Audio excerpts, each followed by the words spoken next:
So usually when we talk about like a medical diagnosis, right, there's this underlying expectation of just mechanical precision. Right, it's very clinical. Exactly. You break your arm, they take an X-ray, and it reveals that unmistakable jagged white line across the bone, and the doctor just points to the fracture. Broken or not broken? Yeah. It's binary, the parameters are visible, they're categorized, and it's mathematically clean. But then, you know, you step into the world of human society. A whole different ballgame. Right. You try analyzing why entire civilizations rise to dominance and then just completely collapse, and that diagnostic landscape suddenly becomes, like, incredibly murky. It does.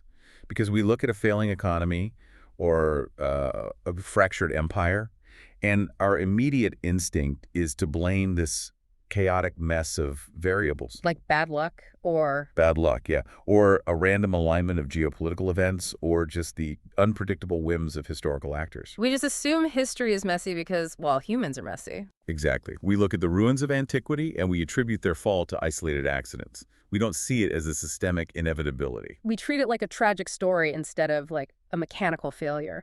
But today, we're doing a deep dive into decoding that logic, the actual logic of success and failure for entire civilizations. And we have some fascinating source material for this. We really do. We're looking at an incredibly provocative lecture delivered by the scholar Ghulam Ahmed Parwez. This was back on December 31st, 1978. Right. And he's focusing specifically on Surah Hud of the Quran, verses 13 through 17. And if you're listening right now and wondering why you should care about a theology lecture from the 70s, well, if you've ever wondered why some deeply flawed, corrupt systems seem to just thrive financially while others fail, you are about to get a really fascinating answer. Yeah, because the lens Parwez applies here is entirely grounded in the empirical world. He extracts what we could call social physics from these verses. Social physics, I love that term. It's perfect, really. He's arguing that the rise and fall of human societies is just as precise and just as governed by unbreakable laws as that fractured bone on an X-ray you mentioned. Which is such a massive paradigm shift, because usually theology gets wrapped up in this very mystical, ethereal framing. Oh, entirely. Yeah. But Parwez is dragging the concepts down into the physical world. He's demanding that we look at the hard historical data. Right. He's saying human societies operate on an underlying mathematical architecture. And if you violate the structural laws of that architecture, The society will fail. it just fails, Yeah. regardless of whatever aesthetic or cultural dressing you put on top of it. Exactly. And that brings us to the famous challenge in verse 13, which is, it's really where this whole systemic argument Yeah, begins. the Ten-Surah Challenge. Now, I have to admit, I always assumed this was like a literary contest. A lot of people do. Yeah, like if you follow the historical commentary, the focus is almost overwhelmingly on the language. The idea that you just can't translate the Arabic properly. And look, to be fair, the linguistic barrier is a real historical thing. The text emerged in a society that valued eloquence above almost everything else. Right, poetry was their main currency. Exactly. Huh? And the masters of Arabic at the time couldn't replicate its structure. Even Western scholars, like Gibb and Kramers, they admitted in their encyclopedias that the text has this rhythmic quality that just resists translation. But Parwez makes a pivot here, doesn't he? A huge pivot. He says that focusing purely on the linguistic challenge completely misses the point. It's not a poetry slam. Right. It's a systemic challenge. Okay, unpack that. What does he mean by a systemic challenge? Well, the Quran is responding to critics who are claiming the message is just a human fabrication. The word used is batil, meaning it's void of underlying truth. So the response is basically a challenge to human engineering. Oh, wow. It's like open sourcing a master operating system. That's a great analogy. It's like saying, oh, you think these socioeconomic structures, these equitable laws are just human code. Fine. Go ahead and write a better OS. Yes. Call your experts, your economists, your sociologists. Build a society with no poverty, no crime, and no exploitation. Let's see if your system crashes. That is so much more profound than just write a better poem. But why does Parwez argue that humans can't write that perfect code? It comes down to subjective versus objective knowledge. When we as humans try to code a societal operating system from scratch, we're constrained by our subjectivity. Because we only know what we've experienced. Exactly. Human thought is inductive. We draw conclusions based on limited personal experiences, our historical era, our biases. Right. So if I'm a lawmaker from, say, a really wealthy social class, the economic policies I draft are going to consciously or unconsciously protect my class. You literally can't help it. Your perspective is trapped in your subjective bubble. So what's the alternative then? The text contrasts this human thought with Wahy, which translates to divine revelation. But specifically, it defines Wahy as information imparted objectively from the outside. Outside of human intellect. Right. It specifically contrasts this with the root meaning of education, which is about drawing out what's already inside a human mind. Wahy comes from a vantage point completely unconstrained by human bias or the linear flow of time. It sees the whole board. It sees the whole board, and it's not trying to gain a competitive advantage within the system. That makes sense. But the critics back then, the Meccans, they weren't asking for an operating system, were they? No, they wanted parlor tricks. Right. They were like, show us angels, conjure hidden treasures out of the sand, have a physical book literally drop from the sky. They equated divine proof with the suspension of physical reality. They wanted the laws of nature to shatter to prove the prophet's authority. And the Quran just flat out rejects that premise. It's like, no, the prophet is just a human being with the exact same physical limitations as you. The miracle is the content of the message itself, the self-sustaining logic of the system. You don't need a golden chariot descending from the clouds to prove a system works, right? If the socioeconomic framework actually eliminates structural poverty without, like, turning into a totalitarian nightmare, that's the proof. Exactly. It forces the audience to shift from seeking some mystical experience to using empirical verification. But this leads to a really vital distinction Parwez makes. Okay, what's that? If the Quran is laying out this flawless system for society, we have to understand how that moral system interacts with the actual hard physical reality we live in. Right, because following a perfect moral framework doesn't mean you can just sit back and wait for miracles. You don't become exempt from the laws of thermodynamics. No, you don't. And Parwez divides the laws governing existence into two strict categories, physical laws and moral laws. Okay, let's break those down. So God created the physical universe and subjugated those physical forces for all humans, not just believers, everyone. Gravity doesn't check your religion before it pulls you down. Exactly. Electromagnetism, hydrodynamics, they are completely impartial. Parwez uses a brilliant agricultural example in the lecture to illustrate this. Oh, the farmer analogy. I love this part. Yeah, so imagine a farmer. It doesn't matter if they are a Hindu, a Sikh, an atheist. If they plow the land, sow the right seeds at the right time, and follow the physical laws of agriculture, The land's going to yield a crop. the land does not ask for their theology. The physical laws reward physical effort that aligns with physical parameters. So if a Muslim farmer, Parwez names him Muhammad Baksh in the example. Right, Muhammad Baksh. If Muhammad Baksh just sits there, refuses to plant seeds, and says, I am a devout believer, God will give me a harvest, while simultaneously cursing his non-believing neighbor for getting a massive crop. He's going to starve. Yeah, the universe doesn't care about his passive piety. And Parwez uses this to dismantle a really toxic, prevalent theological mindset. That the coping mechanism. Yes, the coping mechanism. Because historically, when marginalized populations or nations are in decline, they look over at these massive empires that completely ignore divine moral laws, right? Right, and those empires have incredible wealth, technological dominance, global influence. Exactly. And instead of realizing, oh, those empires are just mastering physical laws to get physical results, the marginalized group invents this inverted false theology. To rationalize their own laziness, basically. Pretty much. They claim, oh, this material wealth is just a test for them, a trap. Our poverty means we are spiritually pure and close to God. There's that poetic reference Parwez mentions, right? Complaining that God gives blessings exclusively to the homes of the infidels, while divine lightning only ever strikes the fragile huts of the poor Muslims. It's a psychological defense mechanism. It lets a society feel superior without having to do the grueling physical labor required to master the material world. But the social physics Parwez is extracting just destroys that excuse. The physical universe owes no debt to passive morality. If you invest in science, build infrastructure, optimize industry, the universe will reward you with power and wealth. Entirely irrespective of how ethically compromised your leadership is. Which is a terrifying vulnerability, if you think about it. How so?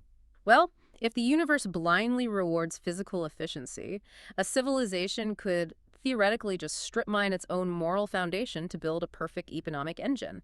They could optimize purely for material gain, and the physical laws would enthusiastically say, here's your money. And that specific vulnerability is exactly what verse 15 addresses. Okay, let's get into verse 15. This is where we get into the phrase al-hayat ad-dunya. Right, so the verse translates roughly to, whoever desires the life of this world and its adornment, we fully repay them for their deeds therein, and they will not be deprived. They will not be deprived. That's the scary part. It is. Now, traditionally, people translate dunya as just the world or the earth, contrasting it with a spiritual afterlife. But Parwez goes deeper into the linguistic root. He does. He says dunya implies the low or near or immediate level of life. My immediate return. Yes. If a nation or a corporation or an individual only cares about the immediate metric today's GDP, the quarterly shareholder return, and ignores permanent values, they are living a dunya life. So if a company maximizes short-term profit by, I don't know, extracting resources unsustainably or suppressing worker wages, A pure dunya mindset says they must do that. and the universe actually rewards them. That's what the verse means by we fully repay them. The physical laws don't arbitrarily step in and sabotage the profit margins just because they're being greedy. The physical laws honor the physical contract. The effort is put in, the return is delivered without deduction. Wait, so is the text saying it's bad to be wealthy or technologically advanced? Because that sounds a bit anti-progress. Not at all, and Parwez is very careful to clarify this. Acquiring wealth and mastering physical laws isn't a sin. The problem arises when this becomes the only goal. Right. When it's pursued at the absolute expense of permanent values. That leads to exploitation, imperialism, hypercapitalism. So generating wealth through equitable innovation is good. Generating wealth by institutionalizing exploitation is the dunya trap. Exactly. You get everything you want right now, But but there's a catch. Because if you get everything you want right now, that sounds like a pretty good deal to most people. So why does verse 16 say this leads to total disaster? this is where the core mechanic of social physics kicks in. Verse 16 states that those who only seek this immediate life have nothing in the future, the akhirat, but the fire. And all their massive achievements are eventually rendered worthless. Okay, so I have to ask, is this talking about a literal pit of fire after you die? Because that's the standard interpretation, right? The exploiter lives in luxury now and burns later. That's the conventional framework, yes. But Parwez's concept of social physics argues that the fire is the burning of a civilization in this world, too. Ah, so it's a systemic burning. Exactly. It's the internal friction, the riots, the economic collapses, the warfare that inevitably happen when a system is built purely on exploitation and material gain. It's like an engine running without oil. The laws of thermodynamics say the internal friction will eventually generate so much heat it warps the cylinders and tears the engine apart. That is a perfect analogy. The societal equivalent of that heat is class warfare, extreme wealth stratification. The base of the pyramid just can't hold up the elite at the top anymore. Right. Parwez uses two Arabic terms here, batil and sana. We mentioned batil earlier, meaning void of truth. Yes, and sana means artificial or fabricated. So when you build an artificial system based on human greed instead of divine permanent values, it's batil. It lacks the tensile strength to survive over a long timeline. So even if you build a 50-story tower with the best steel, if the foundation is built on shifting mud, the exploitative base gravity guarantees it will fall. It's just a matter of calculating the timeline. And the source text continually points to history as the proof. Look at the pharaohs of Egypt, look at the Romans, the Byzantines, the Persians. Right, these weren't small, marginal groups. They were superpowers. They mastered the physical laws of their time. Massive agricultural surpluses, military logistics, stunning architecture, the ultimate beneficiaries of the dunya pursuit. And fueled entirely by exploiting millions of people. Exactly. And look at them now. They are just archaeological ruins. Their civilizations burned. The internal friction of their artificial systems caused them to implode. Rome didn't just fall to outside invaders, it rotted from the inside out because the slave economy and constant expansion were mathematically unsustainable. The external pressures just accelerated a collapse that was already mathematically guaranteed. The effort they put in became void. It's a delayed reaction, but inescapable. But you know, what's fascinating is how people try to cheat this system. Parwez has a really sharp critique in the lecture about wealthy individuals trying to buy their way out of this fire, right? Yes, the illusion of buying heaven. Yeah, let's talk about that. So he describes people who acquire massive wealth through exploitative or illicit means, suppressing wages, manipulating markets. But then they get nervous about the cosmic consequences. Right. So what do? They try to purchase moral absolution. They funnel a fraction of that extracted wealth into a charity or a religious institution. It's the classic maneuver. The corrupt industrialist suddenly builds a mosque with fancy chandeliers, or pays exactly their 2.5% charity cut, and thinks that purifies the other 97% they stole. Parwez is brutal on this point. Yeah. He says the universe does not accept bribes. I love that phrasing. The universe does not accept bribes. You cannot patch a flawed batil foundation with decorative philanthropy. If the core mechanics of your wealth generation are exploitative, giving away a tiny fraction of the profits doesn't stop the internal friction you're causing in society. Because the universe already paid you out for the physical effort. The transaction is done. There's no spiritual return on hypocritical charity. The system is still going to burn. Exactly. The friction is built into the method of extraction, not the method of superficial redistribution. Okay, so to summarize where we are. Follow physical laws, get physical results. But if you optimize entirely for immediate material gain dunya and ignore moral laws, your society will generate so much internal friction that it eventually burns to the ground. That is the core mechanic, yes. Which is incredibly analytical, but it brings up a huge question. If we are supposed to reject blind faith and rely on empirical data, how do we know these specific Quranic moral laws are the right ones? That is exactly what verse 17 addresses. Okay, verse 17. Introduce us to the witness. So the verse introduces someone who is on clear proof from their Lord, followed by a witness from him. The Arabic word is shahid. Now, in a lot of traditional readings, this witness is like a supernatural entity, right? Like an angel recording your deeds. Usually, yes. But Parwez argues that if we are dealing with social physics, the witness cannot be a ghost. Right, it has to be empirical. According to Parwez, the witness is human intellect. It's our reasoning, our scientific inquiry, and the historical evidence of the past. So it's like, if the Quran is a scientific theory, the witness is the empirical data proving it works in the lab. That is exactly it. The universe provides the data, and human reason is called to the stand to testify. The text demands basirat, deep analytical insight, not blind faith. So how does human reason actually testify? Does Parwez break down the methods? He details 3 specific ways the Quran asks human reason to act as the witness. The first is through human intellect itself. Okay, meaning what exactly?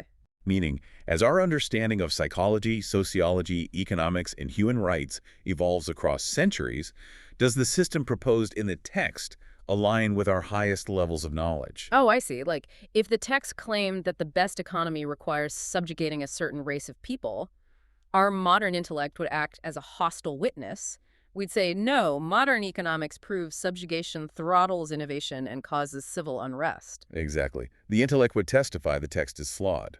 But Parwez argues that the permanent values in the text, human dignity, equitable wealth distribution, perfectly anticipate our highest rational achievements. Human reason eventually catches up to the text. Exactly. The second method is practical implementation. Meaning actually trying it out in the real world. Right. If a group of people genuinely implement this program, not just the superficial charity, but actually dismantling systemic exploitation, you observe the results. And if it works, the society itself becomes the physical witness, the embodiment of the theory. A society free from poverty and class warfare stands as living proof. But, I mean, perfectly implemented systems are pretty rare in history. They are, which is why the third method of verification is so critical. The third witness is historical precedent. Looking at the negative space, the failures. Exactly. The Quran constantly tells its audience to travel the earth and look at the ruins of past nations. Ashad, Tamud, the wandering Bani Israel. It's not just ancient tourism. No. It's asking you to look at the lab reports of failed social physics. Wow. When you look at the fractured columns of Rome or the ruins of the pharaohs, you are looking at the empirical data. You are seeing the physical aftermath of the fire. It's the proof that societies built purely on dunya, on batil foundations, will inevitably be crushed by the moral physics of the universe. Their destroyed state is a historical witness to the absolute precision of these laws. That is just, it's a staggering way to view history. It completely removes the illusion of randomness. It does. It shows a universe governed by decipherable principles. Which means we actually have agency. If we understand the parameters that cause collapse, we can choose to build structures that survive. Exactly. Well, this has been an incredible journey. We started with what seemed like a poetry challenge and discovered this immense open source challenge to build a better systemic operating system. We learned that physical laws reward hard work impartially, but a society built only on immediate material gain will generate so much internal friction it burns to the ground. And finally, that our own human intellect and historical data are the ultimate witnesses to these truths. But it leaves one massive question hanging. If the data is this clear and history is this obvious, why do the architects of these false systems keep building them? That is the focus of the next section of the source material. Right. Next time, we are going to look at verses 18 through 27. We're looking at the mufatirun, the fabricators. What happens to the architects of these false exploitative systems when they are finally confronted by the undeniable data of their own civilizational failures? You really won't want to miss it. But before we go, I'd like to leave the listener with a final thought to mull over. Please do. We've talked a lot about ancient empires and massive macro systems, but look at your own life and the microsystems you participate in every single day. Are you building your career, your relationships, your wealth on the shaky ground of an immediate physical return? The dunya. Or are you anchoring yourself to a permanent value system that can actually survive the fire? The diagnostic x-ray is clear. The choice is yours. Thank you so much for joining us on this deep dive. We'll see you next time.